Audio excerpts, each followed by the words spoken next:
Yadındadır mı vidalaştığımız gün güzelim? Anlaşıldık diye yoktur daha mümkün güzelim.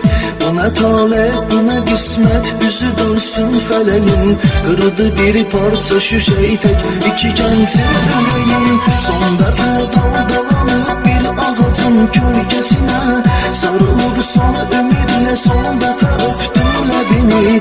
Elvida yazdığı gün eşkimizin lövhesine, İki mezun kimi terk eyledik eşk mektebini.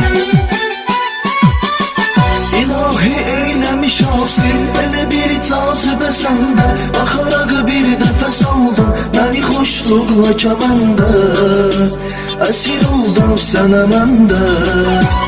İlahi eylemiş hasil ele bir cazibe sende, bakarak bir nefes aldım beni hoşlukla kemende. Esir oldum sana mende. Bakarak bir nefes aldım beni hoşlukla kemende.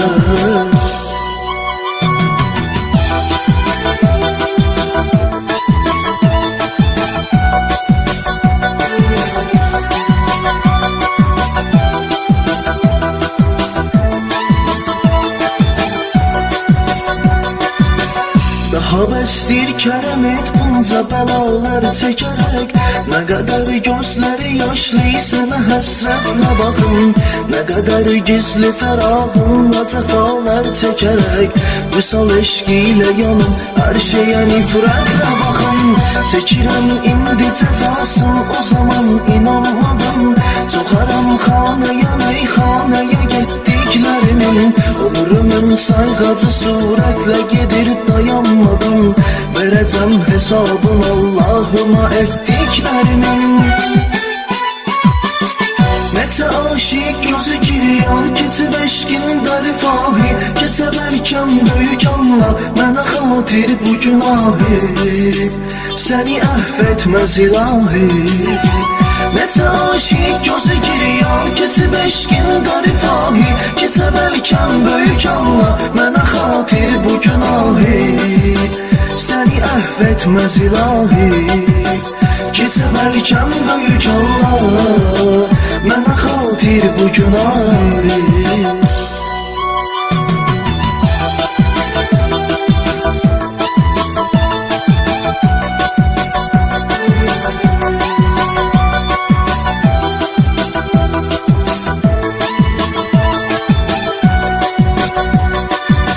İşte ölsem yine ruhum senin ardınca gelir. Düşüp izler seni gölgen kimi hergah diridir. Çekti bu Muhammed eşkinde senin çekti neler. Bak okuyu gözlerine göz yüreğin təsviridir.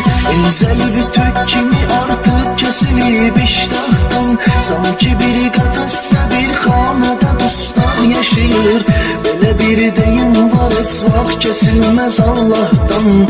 Ölüp eşkim yine son ümidim ancak yaşayır. Yüreğin aynasıdır göz bilirəm yar bilirəm mən. O bakışla yüreğimde ne niyet var bilirəm mən. Açıq aşkar bilirəm mən. Yüreğin aynasıdır göz bilirəm yar bilirəm mən.